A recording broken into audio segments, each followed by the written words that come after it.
ओम शांति। 12 अगस्त 2024 के बाबा के मधुर महावाक्य। बाबा कहते, मीठे बच्चे, अब वापस घर जाना है, इसलिए बाप को याद करने और अपने चरित्र को सुधारने की मेहनत करो। अब वापस घर जाना है, इसलिए बाप को याद करने और अपने चरित्र को सुधारने की मेहनत करो। प्रश्न, अज्ञान नींद में सुलाने वाली बात कौन सी है? उससे नुकसान क्या हुआ? अज्ञान नींद में सुलाने वाली बात कौन सी है? उससे नुकसान क्या हुआ? उत्तर, कल्प की आयु लाखों वर्ष कहना, यही अज्ञान की नींद में सुलाने वाली बात है। इससे ज्ञान नेत्रहीन हो गए, घर को बहुत दूर समझते हैं। बुद्धि में है अभी तो लाखों वर्ष यहाँ ही सुख दुख का पाठ बजाना है, इसलिए पावन बनने की मेहनत नहीं करते। तुम बच्चे जानते हो अभी घर बहुत नज़दीक है, अब हमें मेहनत करके कर्मातीत बनना है। ओम शांति। मीठे मीठे बच्चों को अब बाप ने घर याद दिलाया है। बल भक्ति मार्ग में भी घर को याद करते हैं, परंतु वहां जाना कब है, कैसे जाना है, वे कुछ भी नहीं जानते। कल्प की आयु लाखों वर्ष कह देने के कारण घर भी भूल गया। समझते हैं लाखों वर्ष यहाँ ही पाठ बजाते हैं तो घर भूल जाता है। अभी बाप याद दिलाते हैं, बच्चे घर तो बहुत नज़दीक है, अब चलेंगे अपने घर। मैं तो तुम बच्चों के बुलावे पर आया हूँ, चलेंगे ना? कितनी सहज बात है। भक्ति मार्ग में तो पता ही नहीं पड़ता कि कब मुक्ति धाम में जाएंगे। मुक्ति को ही घर कहा जाता है। लाखों वर्ष कह देने के कारण सब भूल जाते हैं, बाप को भी घर को भी भूल जाते हैं। लाखों वर्ष कहने में बहुत फर्क पड़ जाता है। अज्ञान नींद में जैसे सो जाते हैं, किसी को भी समझ नहीं आता है। भक्ति मार्ग में घर कितना दूर बताते हैं। बाप कहते हैं, वाह, मुक्ति धाम में तो अभी जाना है।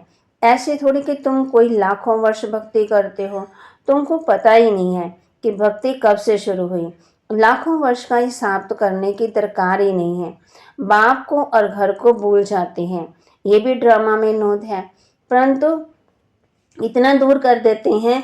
अब बाप कहते, बच्चे घर तो बिल्कुल नज़दीक है, अब मैं आया हूँ तुमको ले चलने। घर चलना है, परंतु पवित्र तो जरूर बनना है। गंगा स्नान आदि तो तुम करते ही आए हो, पवित्र बने ही नहीं। अगर पवित्र बनते तो घर चले जाते, परंतु घर का पता ही नहीं, पवित्रता का भी पता नहीं। आधा गलत से भक्ति की है तो भक्ति को छोड़ते ही नहीं। अब बाप कहते हैं, भक्ति पूरी होती है। भक्ति में तो अपरंपार दुख होता है। ऐसे नहीं कि तुम बच्चों ने लाखों वर्ष दुख देखा है, लाखों वर्ष की बात ही नहीं है। सच्चा सच्चा दुख तो तुमने कलयुग में ही भोगा है, जबकि ज़्यादा विकारों में गंध पड़े। पहले पहले जब रजों में थे तो कुछ समझ थी, अब भी तो बिल्कुल ही बेसमझ हो गए। अब बच्चों को कहते हैं, सुखधाम चलना है तो पावन बनो। जन्म जन्मांतर के जो पाप सिर पर हैं उन्हें याद से उतारो, याद से बड़ी खुशी रहेगी। जो बाप तुमको आधा कल्प सुख में ले जाते हैं उनको याद करना है। बाप कहते हैं, तुमको ऐसा लक्ष्मी नारायण जैसा बनना है तो एक तो पवित्र बनो और चरित्र सुधारो। विकारों को कहा जाता है भूत। लोभ भूत कम नहीं है, ये भूत बहुत अशुद्ध है, मनुष्य को एकदम गंदा बना देता है। लोभ भी बहुत पाप कराता है। 5 विकार बहुत कड़े भूत हैं, इन सबको छोड़ना है। लोभ को भी छोड़ना भी ऐसा ही मुश्किल है जैसे काम को छोड़ना मुश्किल है। मोह को छोड़ना भी इतना मुश्किल हो जाता है जितना काम को छोड़ना। विकारों को छोड़ते ही नहीं है। सारी आयु बाप समझाते आए हैं, तो भी मोह की रग जुटी ही हुई रहती है। क्रोध भी मुश्किल छूटता है। कहते हैं बच्चों पर क्रोध आता है, नाम तो क्रोध का लेते हैं। कोई भी भूत ना आए, उन पर विजय पानी है। बाप कहते हैं, जब तक मैं हूँ तब तक तुम पुरुषार्थ करते रहो। बाप कितना वर्ष रहेंगे? बाप कहते हैं, वर्षों में बैठ समझाते हैं, अच्छा ही टाइम देते हैं। सृष्टि चक्र को जानना बहुत सहज है। 7 दिन में सारा दिन बुद्धि में आ जाता है। बाकी जन्म जन्मांतर के पाप कटने में देरी लगती है, यही मुश्किलात हैं। उसके लिए बाबा टाइम देते हैं। माया का ऑपोजिशन बहुत होता है, एकदम भुला देती है। यहाँ बैठते हैं तो सारा समय याद में थोड़ी बैठते हैं, बहुत तरफ बुद्धि चली जाती है। इसलिए टाइम देना है, मेहनत कर कर्मातीत अवस्था को पाना है। पढ़ाई तो बहुत सहज है। बा कहते सेंसिबल बच्चा हो तो 7 रोज में सारा ज्ञान समझ ले कि ये 84 का चक्कर कैसे फिरता है। बाकी पवित्र बनने में तो मेहनत है। इस पर कितने हंगामे होते हैं। समझते हैं बात तो राइट है, हम गलानी करते थे, ब्रह्मा कुमारियां भाई बहन बनाती हैं, परंतु बात तो प्रॉपर राइट है। जब तक हम प्रजापिता ब्रह्मा के बच्चे नहीं बने तब तक पवित्र कैसे रह सकेंगे। क्रिमिनल आई से सिविल आई कैसे बन सकती है। ये युक्ति बड़ी अच्छी है। ब्रह्मा कुमार कुमारियां हैं, भाई बहन हो गए, इसमें बड़ी मदद मिलती है। सिविल आई बनाने में ब्रह्मा का कर्तव्य है। ब्रह्मा द्वारा देवी देवता धर्म की स्थापना अथवा मनुष्य को देवता बनाना। बाप आते हैं पुरुषोत्तम संगम युग पर, तो समझाने की कितनी मेहनत करनी पड़ती है। बाप का परिचय देने के लिए सेंटर खोलते जाते हैं। बेहद के बाप से बेहद का वर्षा लेना है। भगवान तो है निराकार, श्री कृष्ण तो देहधारी है, उनको भगवान कह नहीं सकते। कहते भी हैं भगवान आकर के भक्ति का फल देंगे, परंतु भगवान का परिचय ही नहीं है। कितना तुम समझाते हो फिर भी समझते नहीं है। देहधारी तो जन्म में आते हैं जरूर, अब उनसे वर्षा मिल ना सके। आत्मा को एक परम पिता परमात्मा से वर्षा मिलता है। मनुष्य मनुष्य को जीवन मुक्ति दे ना सके। ये वर्षा पाने के लिए तुम बच्चे पुरुषार्थ कर रहे हो। उस बाप को पाने के लिए तुम कितना भटकते थे। पहले तो सिर्फ एक शिव की पूजा करते थे और कोई तरफ जाते ही नहीं थे। वह थी अव्यभिचारी भक्ति। औरों के मंदिर आदि इतने नहीं थे, अभी तो ढेर चित्र हैं, मंदिर आदि बनाते हैं। भक्ति मार्ग में तुमको कितनी मेहनत करनी पड़ती है। तुम जानते हो शास्त्रों में कोई गति सदगति का रास्ता नहीं है, वह तो एक बाप ही बताते हैं। भक्ति मार्ग में कितने मंदिर बनाते रहते हैं। वास्तव में मंदिर सिर्फ होते हैं देवी देवताओं के, और कोई मनुष्य का मंदिर बनता ही नहीं है, क्योंकि मनुष्य तो पतित है। पतित मनुष्य पावन देवताओं की पूजा करते हैं। बल है वह भी मनुष्य, परंतु उनमें दैवी गुण, जिसमें दैवी गुण नहीं है वह उनकी पूजा करते हैं। तुम खुद ही पूज्य थे फिर पुजारी बने। मनुष्य की भक्ति करना ही 5 तत्वों की भक्ति करना। शरीर तो 5 तत्वों का बना हुआ है। अब बच्चों को मुक्ति धाम में चलना है, जिसके लिए इतनी भक्ति की, अब अपने साथ ले चलना है। तुम सतयुग में चले जाएंगे। बाप आए हैं पति से पावन दुनिया में ले चलने। पावन दुनिया है ही 2, मुक्ति और जीवन मुक्ति। बाप कहते हैं मीठे मीठे बच्चों, मैं कलप कलश संगम युग पर आता हूँ। तुम भक्ति मार्ग में कितने दुख उठाते हो। गीत भी है ना, चारों तरफ लगाए फेरे फिर भी हरदम दूर ही रहे। किससे? बाप से। बाप को ढूंढने के लिए जन्म भाई जन्म फेरे लगाए, परंतु फिर भी बाप से दूर रहे। इसलिए बुलाते हैं हे पतित पावन आओ, आकर के पावन बनाओ। बाप के सिवाय और कोई बना ही न सके। ये खेल है 5000 वर्ष का। ड्रामानुसार हर एक को पुरुषार्थ करते, जिस प्रकार कलप पहले किया उस अनुसार ही राजधानी की स्थापना हो रही है। सब एक जैसा तो नहीं पढ़ेंगे। ये पाठशाला है, राजयोग की पढ़ाई है। जो देवी देवता धर्म के होंगे वह निकल आएंगे। मूल वतन में भी जो संख्या है वह एक्यूरेट होगी, कम ज़्यादा नहीं। नाटक में एक्टर्स का अंदाज बिल्कुल पूरा है, परंतु समझ नहीं सकते हैं। जितने होंगे उतने ही, जितने भी है उतने एक्यूरेट है। फिर भी वे आकर के पाठ बजाएंगे। फिर तुम आते हो नई दुनिया में, बाकी सब वहाँ चले जाएंगे। अब भी कोई गिनती करे तो कर सकते हैं। अभी बाप तुमको बहुत गूढ़े गूढ़े पॉइंट सुनाते हैं। शुरू की और अभी की समझाने में कितना फ़र्क है। पढ़ाई में टाइम लगता है। फर्स्ट से कोई IAS नहीं बन जाएंगे, नंबरवार पढ़ाई होती है। बाप कितना सहज कर समझाते हैं, जो मनुष्यों की बुद्धि में सहज बैठ सके। दिन प्रतिदिन नए नए पॉइंट समझाते रहते हैं।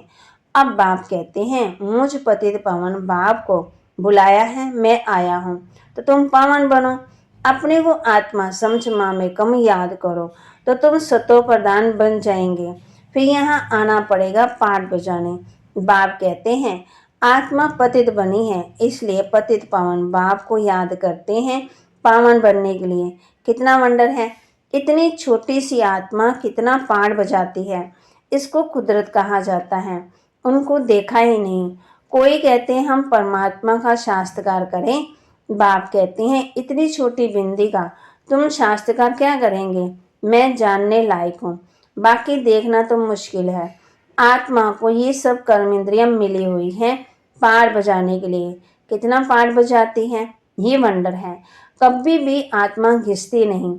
ये है अविनाशी ड्रामा। ये अविनाशी ड्रामा बना बनाया है। कब बना ये पूछ नहीं सकते। इनको अनादि कहा जाता है। मनुष्यों से पूछो रावण को कब से जलाते आए हैं, शास्त्र कब से पढ़ते आए हो, तो कह देते हैं अनादि है, पता ही नहीं, मूंझे हुए हैं। बाप बैठ समझाते हैं हूबहू जैसे बच्चों को पढ़ाते हैं। तुम जानते हो हम बिल्कुल बेसमझ थे, फिर बेहद की समझ में आ गई। वह होती है हद की पढ़ाई, ये है बेहद की। आधा कल्प है दिन, आधा कल्प है रात, 21 जन्म तुम ऋचिक भी दुख नहीं पा सकते। कहते हैं वहां तुम्हारा बाल बांका बनी होगा, कोई दुख दे न सके, नाम ही है सुखधाम। यहाँ तो सुख है ही नहीं। मूल बात है पवित्रता की।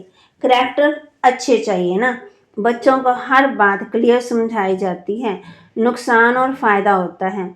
अभी तो बाप कहते हैं फायदे की बात ही छूटी, अभी तो नुकसान ही नुकसान होने का है।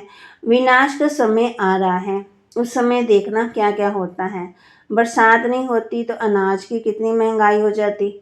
बल कितना भी कहते हैं 3 वर्ष के बाद बहुत अनाज होगा, फिर भी अनाज बाहर से मंगाते रहते हैं। ऐसा समय आएगा जो एक दाना भी नहीं मिल सकेगा। इतनी आपदाएं आनी है, इनको ईश्वरीय आपदाएं कहते। बरसात नहीं पड़ी, अकाल जरूर पड़ेगा। सभी तत्व आदि बिगड़ने हैं। बहुत जगह तो बरसात नुकसान कर देती है। तुम बच्चे जानते हो बाप आदि सनातन देवी देवता धर्म की स्थापना कर रहे हैं। तुम्हारी एम ऑब्जेक्ट ये है, फिर से तुमको नर से नारायण बनाते हैं। ये बेहद का पाठ बेहद का बाप ही पढ़ाते हैं। जो जैसा पढ़ेगा ऐसा ही पदवी पाएगा। बाप तो पुरुषार्थ कराते हैं, पुरुषार्थ कम करेंगे तो पदवी भी कम पाएंगे। टीचर भी स्टूडेंट को समझाएंगे ना। दूसरों को जब आसमान बनाते हैं तब मालूम पड़ता है। ये अच्छी रीति पढ़ते हैं और पढ़ाते हैं। मूल है याद की यात्रा। सिर पर पापों का बोझा बहुत है, मुझे याद करो तो पाप भस्म हो। ये है रूहानी यात्रा। छोटे बच्चों को सिखलाओ कि शिव बाबा को याद करो, उनका भी हक है। ये नहीं समझेंगे कि अपने को आत्मा समझ बाप को याद करना है। नहीं, सिर्फ शिव बाबा को याद करेंगे। मेहनत करने से उनका भी कल्याण हो सकता है।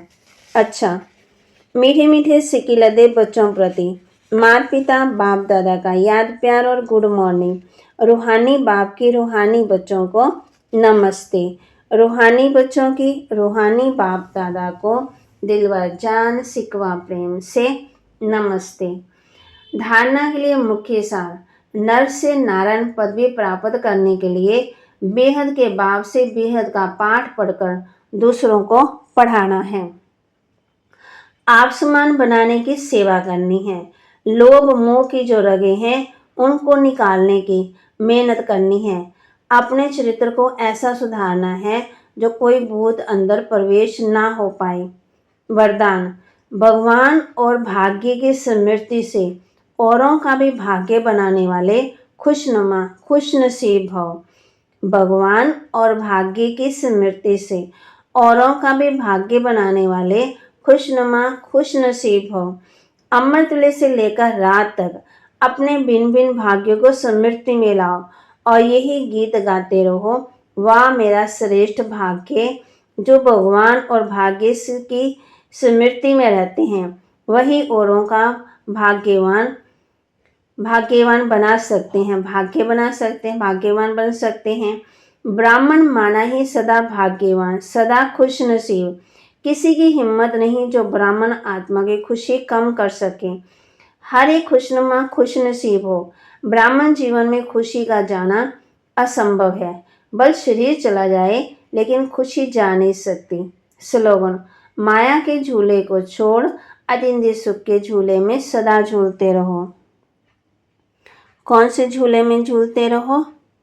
माया के झूले को छोड़ अतीन्द्रिय सुख के झूले में सदा झूलते रहो। फिर बाबा ने कहा है, नर से नारायण पदवी प्राप्त करने के लिए बेहद के बाप से बेहद का पाठ पढ़कर दूसरों को पढ़ाना है, आपसमान बनाने की सेवा करनी है। लोभ मोह की जो रगे हैं उनको निकालने की मेहनत करनी है। अपने चरित्र को ऐसा सुधारना है जो कोई भी भूत अंदर प्रवेश ना होए। आज बाबा ने होमवर्क दिया है, सदा अपनी स्मृति में रहना है भगवान और भाग्य की स्मृति से। औरों का भी भाग्य बनाने वाले खुशनुमा खुश नसीब भव। बाबा कहते माया के झूले में नहीं झूलना है। कौन से झूले में झूलना है? अतीन्द्रिय सुख के झूले में सदा झूलते रहो। बाबा के महावाक्य को लाइक करें, शेयर करें और सब्सक्राइब करें और अपने जीवन में धारण करें। अपने को आत्मा समझ बाप को याद करें। ये है रूहानी यात्रा। बाबा कहते मुझे याद करो तो पाप भस्म होंगे। आत्मा समझ बाप को याद करना है, सिर्फ शिव बाबा को याद करना है। मेहनत इसमें ही है और किसी में नहीं है। ओम शांति।